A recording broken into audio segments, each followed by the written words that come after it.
गाड़ी है, व्हीकल्स है, रोड पे है, तो ये साइकिल का समझिए एक पछिलका चक्का है, ये अगिलका चक्का है, या ट्रक समझ से अगिलका ये रोल चक्का है, ये पिछिलका चक्का है, इस तरीके से समझ सकते हैं। सपोर्ट जो है जो नीचे से लग रहा है, क्लियर है।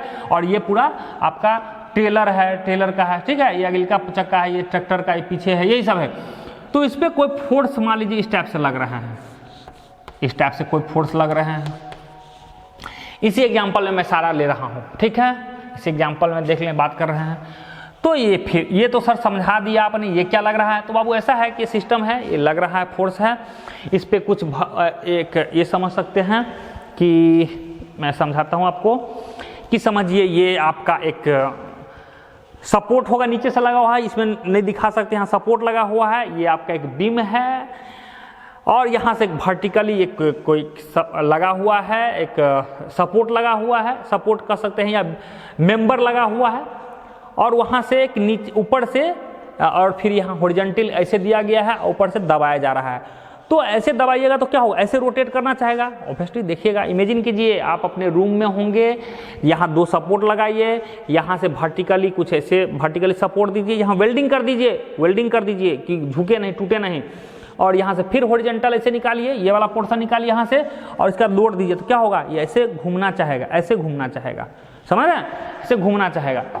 तो इसी एग्जाम्पल में देखते हैं सब कुछ। तो सबसे पहले इस एग्जाम्पल में देखते हैं, मैग्नीट्यूड की बात करते हैं, मैग्नीट्यूड ऑफ फोर्स कितना है। तो इस पूरे सिस्टम पे पूछेंगे कितना फोर्स लग रहा है, तो पी किलो न्यूटन जो भी है ये फोर्स लग रहे हैं, पी किलो न्यूटन ये फोर्स लग रहे हैं, यही है मैग्नीट्यूड ऑफ फोर्स। डायरेक्शन क्या है तो लिखेंगे, तो बाबू वन बाय वन आंसर देते हैं। मैग्नीट्यूड कितना है, मैग्नीट्यूड P है। डायरेक्शन क्या है बाबू, कहेंगे वर्टिकली डाउनवर्ड, डाउनवर्ड मतलब वर्टिकली ऊर्ध्वाधर नीचे की ओर है, नीचे की ओर है, ठीक है।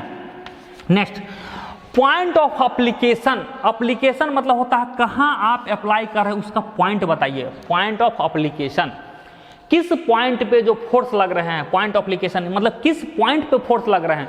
तो सबके दिमाग में होगा कि ये पॉइंट इस पॉइंट पे लग रहा है, बिल्कुल सही बात है। अगर इस मेंबर की बात करते हैं, इतने की बात करते हैं, तो वाकई में सही यहाँ फोर्स लग रहा है। लेकिन हमको इससे मतलब नहीं होता, हमको इस मेंबर, इस पे मतलब अल्टीमेटली इस पे कितना फोर्स लग रहा है, इस पे।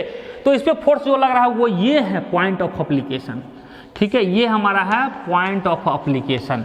हमको ये सब एडिशनल इससे मतलब नहीं होता, मेन फोर्स यहाँ लगा। हालांकि इस मेंबर की बात करें तो यहाँ है पॉइंट ऑफ एप्लीकेशन, लेकिन हम ये सब हमको इस सब का स्टडी नहीं करते। एक्चुअली में यहाँ फोर्स लग रहा है, अल्टीमेटली इस बीम पे, मेंबर पे कितना लग रहा है उससे मतलब है, ठीक है। जैसे हमारा ये हाथ है, ये यहाँ इसमें कहाँ ये हम किसी बाल्टी को उठाते रहते हैं तो यहाँ भी फोर्स लगते रहता है हाथ में, लेकिन अल्टीमेटली है कि यहाँ कितना फोर्स लग रहा है, बॉडी पे कितना फोर्स लग रहा है। तो यहाँ जो मेन है पॉइंट ऑफ एप्लीकेशन यहाँ है मेन रूप से, समझ रहे हैं। कहने का मतलब सब सपोर्टिंग है, इससे मतलब नहीं। यहाँ पॉइंट ऑफ एप्लीकेशन क्या है। Nature of force, nature of force मतलब होता है कि ये टेंसाइल फोर्स है या कंप्रेसिव फोर्स है। टेंशन मतलब होता है खींचने वाला फोर्स है, और कंप्रेशन में सब धकेलने वाला फोर्स है। यानी टेंशन और कंप्रेशन किसको बोलते हैं, जैसे ये वस्तु है इसको खींचते हैं, ऐसा फोर्स जो किसी भी वस्तु के लेंथ को अगर इंक्रीज कर देता है तो टेंसाइल होता है, और लेंथ को डिक्रीज कर देते हैं तो कंप्रेसिव फोर्स होते हैं। तो इसका सिंबल होता है बाबू, ऑब्वियसली देखिए इस तरह से फोर्स लग रहा है, ये क्या होगा, इसके लेंथ को इंक्रीज कर देगा तो टेंसाइल फोर्स होगा, और कंप्रेशन का क्या हो जाएगा बाबू, अंदर की ओर होगा। तो ध्यान रखिएगा दोनों में डायरेक्शन में, अगर अबे हो जाए यानी वस्तु से दूर की ओर इसका साइन हो, वस्तु से दूर की ओर साइन हो तो टेंसाइल होगा, वस्तु की ओर हो जाए फोर्स लगाते हैं तो कंप्रेसिव फोर्स हो जाएगा। तो वहां भी पूछा जा रहा है ये फोर्स जो लग रहा है टेंसाइल लग रहा है, कंप्रेशन लग रहा है, किस नेचर का फोर्सेस है। तो क्या कर रहा है, ये वस्तु की ओर है, वस्तु की ओर है तो ये कंप्रेसिव हो गया, कंप्रेसिव, कंप्रेसिव नेचर का फोर्स है। ये कंप्रेस कर रहा है, बेचारा को दबा रहा है, मर रहा है, ठीक है। चौथा नंबर पे हो गया। अच्छा ये था पॉइंट ऑफ एप्लीकेशन। अच्छा पॉइंट ऑफ एप्लीकेशन क्या होगा, ABCDE। तो पॉइंट ऑफ एप्लीकेशन इसमें ये होता चौथा नंबर पे हो जाता बाबू, compressive, compressive. Point of application क्या है बाबू, B पॉइंट पे लग रहा है, पॉइंट ऑफ एप्लीकेशन B है। नेक्स्ट लाइन ऑफ एक्शन, इसका लाइन ऑफ एक्शन अब कहते हैं बाबू लाइन ऑफ एक्शन किसको बोलते हैं, यानी जो फोर्स में लग रहा है उसका किस लाइन से किस इमेजिनरी लाइन से पास कर रहा है। तो रियल में जो फोर्स तो यहाँ लग रहा है तो इसका लाइन ऑफ एक्शन ये है, रियल में इसका प्रभाव इस लाइन पे पड़ रहा होगा, मेन रूप से लग रहा होगा रियल में यहाँ, लेकिन इसका प्रभाव इस लाइन पे एक इमेजिनरी आ रहा होगा। तो ये है रियल और ये है इमेजिनरी। तो इसको इस लाइन को बोलते हैं, एक्स वाई लाइन को बोलते हैं line of action. Line of action कहने का मतलब है जहां से एक इमेजिनरी प्रभाव जाता है जिस लाइन से, उस लाइन को बोलते हैं लाइन ऑफ एक्शन। जैसे एग्जांपल, ये तो सपोर्ट है, यहां भी इस तरह से फोर्स लग रहा होगा, यहां भी फोर्स लग रहा होगा, ठीक है। तो हम इतना जो कहानी लिखे हैं सिर्फ इस फोर्स के लिए, लेकिन रियल में ये भी फोर्स है, ये भी फोर्स है। तो इसका मैग्नीट्यूड क्या होगा, अगर इस फोर्स की चर्चा करते हैं मैग्नीट्यूड होगा, इसका मैग्नीट्यूड मानते हैं R1 और इसका मैग्नीट्यूड मानते हैं R2, तो कहेंगे इसका मैग्नीट्यूड R1 है। डायरेक्शन क्या है, ये वर्टिकली डाउनवर्ड था, ये वर्टिकली अपवार्ड, वो भी वर्टिकली अपवार्ड, उसका मैग्नीट्यूड क्या होगा R2। ये पॉइंट ऑफ एप्लीकेशन कहाँ है, इसका A पे है, उसका E पे है, ठीक है। कंप्रेसिव है कि टेंशन, ये भी देखिए वस्तु की ओर है तो कंप्रेसिव है, वो भी कंप्रेसिव है, समझ रहे हैं। इस तरह से लाइन ऑफ एक्शन, तो इसका लाइन ऑफ एक्शन, इसका ये है लाइन ऑफ एक्शन, इसका लाइन ऑफ एक्शन, इसका लाइन ऑफ एक्शन क्या है, इसका एक इमेजिनरी इस लाइन से पास कर रहा होगा। अगर यहाँ से पुश करेंगे फोर्स लगाएंगे तो इसी लाइन से एक इमेजिनरी लाइन से पास करेगा, एक इमेजिनरी लाइन यहाँ से पास करेगा, समझ रहे, ये इसका इमेजिनरी लाइन यहाँ से पास करेगा। तो इस फोर्स का लाइन ऑफ एक्शन ये है, इस फोर्स का लाइन ऑफ एक्शन ये है, इस फोर्स का लाइन ऑफ एक्शन ये है, समझ रहे हैं ना। लाइन ऑफ एक्शन मतलब जिधर फोर्स लगता है उसी दिशा में उसको आगे बढ़ा देते हैं या पीछे भी बढ़ा दीजिए, यही हो गया इसका लाइन ऑफ एक्शन। तो ये टोटल 5 कैरेक्टरिस्टिक्स होते हैं फोर्सेस के, याद हो गया कौन कौन से होगा, मैग्नीट्यूड होगा, डायरेक्शन होगा, पॉइंट ऑफ एप्लीकेशन होगा, नेचर ऑफ फोर्सेस होंगे। नेचर ऑफ फोर्सेस 2 टाइप का होता है, टेंशन और कंप्रेशन। अगर वस्तु से दूर की ओर जाएगा तो टेंशन होगा, वस्तु की ओर होगा तो कंप्रेशन होगा। और नेक्स्ट लाइन ऑफ एक्शन हो गया, मतलब किस वस्तु किस लाइन से इमेजिनरी लाइन से पास कर रहा है, ये हो जाएगा। अब हम बात करते हैं, नेक्स्ट हेडिंग हमारा affect of forces. Affect of forces मतलब फोर्स का क्या प्रभाव है, फोर्स जब किसी वस्तु पर लगता है तो क्या प्रभाव है। हम पहले ही बता चुके हैं कि बाबू फोर्स क्या है, एक कॉज है, कारण है। तो कारण है तो इसका प्रभाव क्या है, तो प्रभाव क्या होता है, जनरली एक्सेलरेशन होता है प्रभाव, ठीक है। जनरली हम लोग बोलते हैं एक्सेलरेशन क्या है, इसका प्रभाव है। लेकिन इसके अलावा और भी प्रभाव है, तो और भी क्या प्रभाव है, तो अब हेडिंग दीजिएगा अफेक्ट ऑफ फोर्सेस। तो पहला क्या प्रभाव होगा, पहला प्रभाव होगा एक्सेलरेटेड, यही है प्रभाव, एक्सेलरेटेड मोशन। प्रभाव क्या है, एक्सेलरेटेड मोशन, यानी किसी वस्तु पे लग के विराम की अवस्था से गति में ला सकता है या गति की अवस्था से विराम की अवस्था में ला सकता है, यही इसका प्रभाव है। किसी वस्तु पे लग के मतलब रेस्ट जो बॉडी है उसको मोशन में ला सकता है, या मोशन है बॉडी है उसको रेस्ट में ला सकता है, या उसके स्पीड को कम कर सकता है, वेलोसिटी को कम कर सकता है, या वेलोसिटी को बढ़ा सकता है। ये हुआ इसका पहला प्रभाव, याद हो गया। तो इसको लिखेंगे कि it may change in the motion of a body, it may change in the motion of body. पहला पॉइंट क्या लिखेंगे अफेक्ट ऑफ फोर्स में, it may change the motion of a body, ठीक है। ये हुआ पहला। दूसरा हो गया कि चेंज कर सकता है, यानी मोशन चेंज कर सकता है। ऑलरेडी मोशन जो है, वस्तु चल रहा है तो उसके मोशन को चेंज कर सकता है, मतलब स्पीड को बढ़ा सकता है, स्पीड घटा सकता है। दूसरा प्रभाव है कि कंप्लीटली रुक भी सकता है, या कंप्लीटली रुका हुआ है तो मोशन में भी ला सकता है। ये दूसरा प्रभाव हुआ कि it may change the state of rest और मोशन, ठीक है। इसको दूसरा प्रभाव कह सकते, it may change the state of rest और मोशन, यानी जो वस्तु रेस्ट में है उसको मोशन में ला सकता है, मोशन में उसको रेस्ट में ला सकता है। ये हुआ दूसरा प्रभाव। पहला प्रभाव क्या था कि मोशन में था, उसके चेंज कर रहा था, यानी उसमें सिर्फ गति को चेंज कर रहा था, स्पीड बढ़ा रहा था, घटा रहा था। बट इसमें ऐसा नहीं है, इसमें क्या है, जो वस्तु रेस्ट में है मोशन में कर दे रहे हैं, मोशन को रेस्ट में कर दे रहे हैं। तीसरा इसका प्रभाव है शेप को चेंज कर सकता है, हालांकि सब परिभाषा में ही पढ़े बाबू, शेप को चेंज कर सकता है, किसी भी वस्तु के शेप चेंज कर सकता है। हालांकि आपको डिफरेंस पता होगा शेप एंड साइज में, तो शेप चेंज कर सकता है। नेक्स्ट क्या है, साइज में चेंज कर सकता है, उसके साइज में चेंज कर, उसका लंबाई चौड़ाई सबको चेंज कर सकता है। फुटबॉल को दबाइएगा, दबा दीजिए, कंप्रेस कर दीजिए, चेंज हो सकता है, इतना बड़ा रास्ता तो छोटा हो सकता है। कपड़ा को हम लोग जब सुखाने के लिए उसको मचोड़ते हैं तो उसके देखिए कैसा साइज भी चेंज कर देते हैं, शेप भी चेंज करते हैं। गन्ना के जब जूस निकालने लगता है गन्ना से, देखिए गन्ना कैसे सर्कुलर रहता है, फोर्स लगा के 2 रोलर के बीच में फोर्स लगा के उसको उसका शेप और साइज दोनों चेंज कर देते हैं। गन्ना को उसका शेप भी चेंज करते हैं, पहले सर्कुलर रहता है चपटा जैसे बना देते हैं, तो शेप भी चेंज कर दिए और साइज भी छोटा कर दिए, तो दोनों चीज चेंज हो गया। तो वहाँ जो गन्ना में जो फोर्स लग रहा है, फोर्स लगा के यानी 2 रोलर के बीच में गन्ना को डाल रहे हैं, तो वहाँ वो फोर्स लग रहा है, क्या लग रहा है, फोर्स लगा है, वो फोर्स लगा के उसके शेप एंड साइज में चेंज कर सकते हैं। कहीं हम किसी वस्तु, कहीं हम जा रहे हैं, क्या कहते हैं हम लोग, डायरेक्शन दिशा चेंज कर देते हैं, कहीं टर्न लेते हैं, करते हम लोग ही दौड़ते रहते हैं, तो हम देखते हैं कि वहाँ जैसे टर्न लेते हैं, घूमते हैं, तो वहाँ एक्सटर्नल फोर्स लगाना पड़ता है, तो वो भी वहाँ उसका प्रभाव है। वहाँ क्या होता है, दिशा चेंज जब करते होंगे तो वहाँ फोर्स की जरूरत पड़ता होगा। हालांकि जो धावक होंगे, दौड़ते होंगे, वो इस चीज़ को महसूस भी करते हैं। जब हम लोग 100 मीटर दौड़ते रहते हैं तो वहाँ तो महसूस नहीं होता है, लेकिन जब 200-400 मीटर दौड़ते हैं तो जहाँ टर्न लेना होता है तो देखिएगा वहाँ आपको एक अंदर से फील आएगा कि वहाँ एक एनर्जी लगाना पड़ा, वहाँ थकावट होता है, मन नहीं करेगा आपको कि हमको टर्न ले घूमें, हम मन हो है कंटिन्यूस दौड़ते रहें। तो जो धावक होंगे वो इस चीज़ को फील कर सकते हैं। तो ये हो गया बाबू इफेक्ट ऑफ फोर्सेस हो गया। नेक्स्ट हेडिंग है प्रिंसिपल्स ऑफ ट्रांसमिसिबिलिटी। ये बाबू बहुत इंपॉर्टेंट है और यहाँ से हर एक बार क्वेश्चन आता है, पूछता है। तो नेक्स्ट हेडिंग है प्रिंसिपल्स ऑफ ट्रांसमिसिबिलिटी। ठीक है, ये आपको जानना जरूरी है, ये समझना जरूरी है। Principles of transmissibility, principles of transmissibility, principles of transmissibility क्या है ये मैं चर्चा करूं, बता रहा हूं। प्रिंसिपल्स ऑफ ट्रांसमिसिबिलिटी, ठीक है, principles of transmissibility, principle of principles of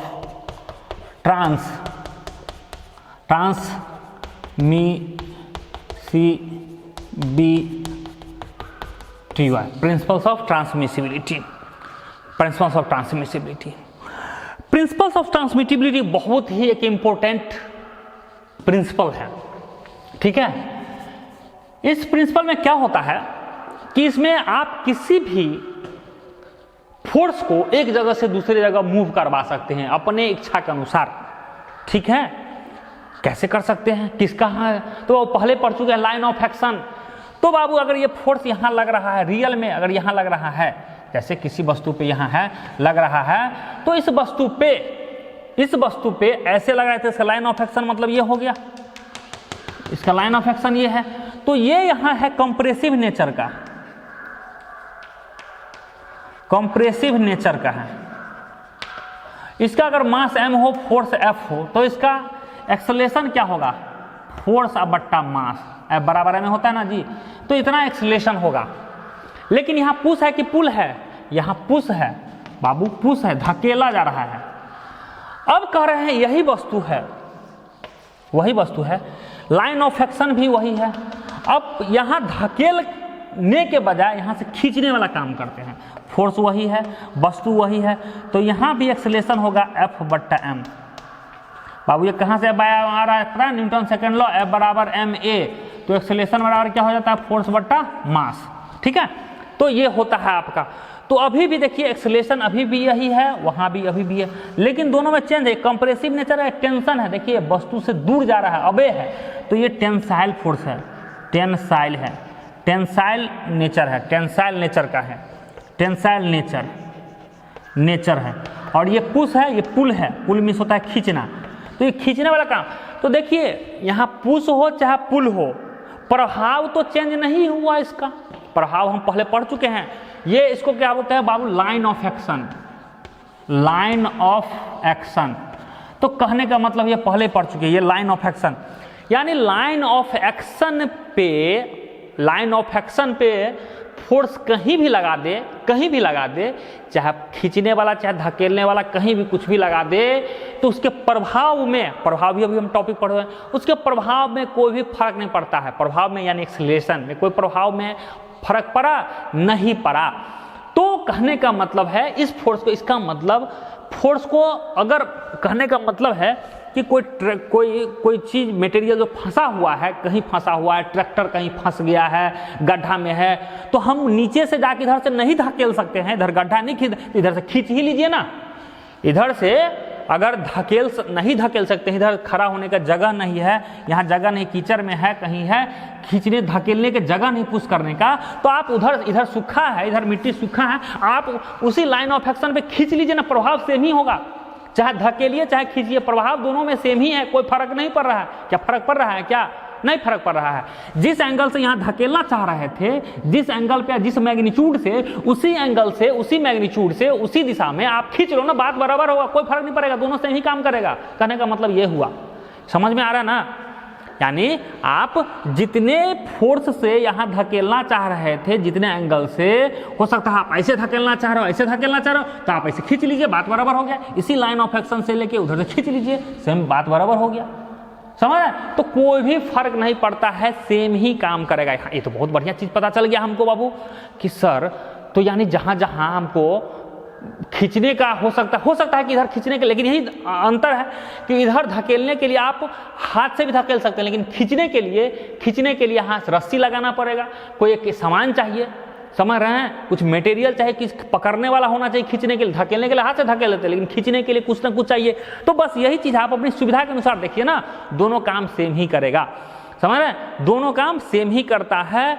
तो इसी को बोलते हैं प्रिंसिपल्स ऑफ ट्रांसमिसिबिलिटी। यानी ट्रांसमिसिबिलिटी क्यों नाम दिया गया? ट्रांसमिसिबिलिटी मतलब ट्रांसफर कर सकता है, ट्रांसफर शब्द से आ गया है ट्रांसमिसिबिलिटी। ट्रांसफर मतलब आप ट्रांसफर कर सकते हैं, एक फोर्स को, इस फोर्स को यहां से यहां ट्रांसफर कर सकते हैं, यहां से इस फोर्स को यहां ट्रांसफर कर सकते हैं। तो ट्रांसफर कर दिया गया है, इसी को बोलते हैं प्रिंसिपल्स ऑफ ट्रांसमिसिबिलिटी। आज के डेट में मैं शिवहर में जॉब कर रहा हूं, कल मेरा ट्रांसफर हो जाएगा, तो आज जो यहाँ काम कर रहे हैं, जो प्रभाव है वो भी प्रभाव वहाँ भी रहेगा, वहाँ भी सेम पोस्ट पे रहेंगे, सब कुछ सेम रहेंगे। तो अगर यहाँ से यहाँ ट्रांसफर हो जाता है तो ये प्रिंसिपल्स ऑफ ट्रांसमिसिबिलिटी हुआ। क्लियर है? प्रिंसिपल्स ऑफ ट्रांसमिसिबिलिटी हो गया। किस आधार पे हमको यहाँ से वहाँ जा रहे हैं, यहाँ भी उतनी ही सैलरी मिलेगी, उतनी भी सैलरी वहाँ मिलेगी, कोई फर्क नहीं पड़ रहा। ये मैं हूँ, हम पे यहाँ भी हमारे ये फोर्स लगाने वाले जो लोग हैं, जितने फोर्स लगा रहे हैं उतने ही फोर्स लगाने वाले यहाँ भी चल जाएंगे। तो या कोई पुश करे या पुल करे, सब कुछ सेम ही रहेगा, कोई भी प्रभाव में चेंज नहीं होता है। तो इस तरह के प्रिंसिपल को क्या बोलते हैं? प्रिंसिपल्स ऑफ ट्रांसमिसिबिलिटी बोलते हैं। ठीक है, आई थिंक आपको समझ में आ गया प्रिंसिपल ट्रांस। लेकिन इसको शब्द में कैसे ढालेंगे बाबू? ये तो लिख दिए हैं, ये हम समझा दिए हैं प्रिंसिपल्स ऑफ ट्रांसमिसिबिलिटी। हम आपको प्रैक्टिकल लाइफ से भी एग्जाम्पल दे दिए हैं और एक्चुअल लाइफ है इससे भी एग्जाम्पल दे दिए हैं। ठीक है, ये चीज़ है। हो सकता है और भी एग्जाम्पल दे, घर में देखे होंगे, घर में कोई सामान रखा होता है, या देखते होंगे दराज रखा, ड्रॉर सब रखा, ड्रॉर है, अलमीरा सब रखा हुआ है, तो कुछ लोग खींचते भी होंगे, कुछ धकेलते होंगे। तो धकेलने से जगह नहीं बच पाता है, तो देखे कहे वो अब तुम आगे जाओ खींचो, तो वो भी उतना ही प्रभाव कर रहा है जो धकेल रहा है। तो हम लोग दोनों से मिलकर काम चला लेते हैं। पीछे से धकेलने में जगह नहीं मिल रहा है तो हम लोग खींच भी लेते हैं। तो देखिए ना, सेम ही काम कर रहा है। या सब आदमी मिलकर सब खींच लो, वही काम करेगा, तो धकेलिए सेम ही काम करेगा, बशर्ते लाइन ऑफ एक्शन क्या होना चाहिए? लाइन ऑफ एक्शन सेम होना चाहिए और मैग्नीट्यूड सेम होना, ये दोनों चेंज नहीं करना है। तो इसके स्टेटमेंट में कैसे लिखेंगे बाबू? यही एग्जाम्पल से लिखना है आपको, एग्जाम में पूछा जाएगा, ये पक्का पूछा जाता है, बहुत इंपॉर्टेंट है। तो लिखिएगा प्रिंसिपल्स ऑफ ट्रांसमिसिबिलिटी, स्टेटमेंट लिखिएगा, स्टेटमेंट मैं अभी लिखा देता हूं, इसके बाद ये डायग्राम बना देना है। ठीक है, डायग्राम जो बनाए थे वो डायग्राम बना देना है, ये हुआ। तो इसका स्टेटमेंट लिखिएगा, इसका स्टेटमेंट क्या होगा कि अफेक्ट ऑफ फोर्स क्या हो रहा है? अफेक्ट ऑफ फोर्स, यही ना अफेक्ट है, क्या प्रभाव चेंज हो रहा है? क्या नहीं चेंज हो रहा है? तो लिखेंगे the affect of force on a body. The affect of force, यही अफेक्ट है, ये दोनों एक्सलेशन क्या है? अफेक्ट है। द अफेक्ट ऑफ फोर्स, ये किसका अफेक्ट है? फोर्स का अफेक्ट है। किस पे? इस वस्तु पे। तो affect of force EFFECT, affect of force on a body is independent,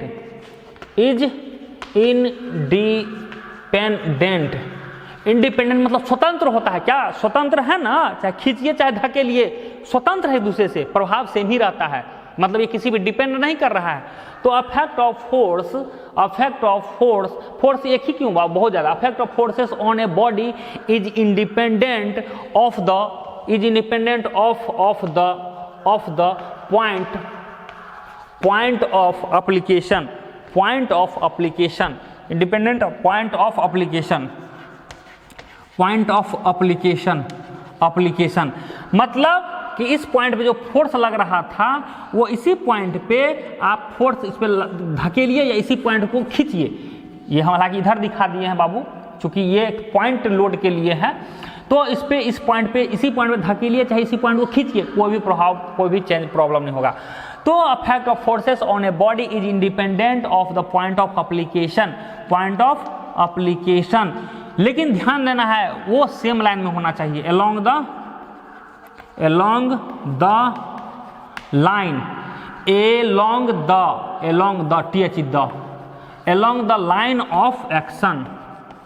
the line of action of force हो गया। कहेगा बाबू ये 4 नंबर पूछेगा, 6 नंबर में तो कभी नहीं पूछेगा, 4 नंबर पूछेगा। तो क्या 4 नंबर में सर इतना ही लिखेंगे? तो इतना ही लिखेंगे, तो इतना नहीं लिखना है, इसका और भरना है। तो सबसे पहले कैसे लिखें बता रहा हूं। सबसे पहले ये स्टेटमेंट लिखिएगा, समझ रहे हैं? स्टेटमेंट, ओके, लिखने का तरीका स्टेटमेंट। इसके बाद ये डायग्राम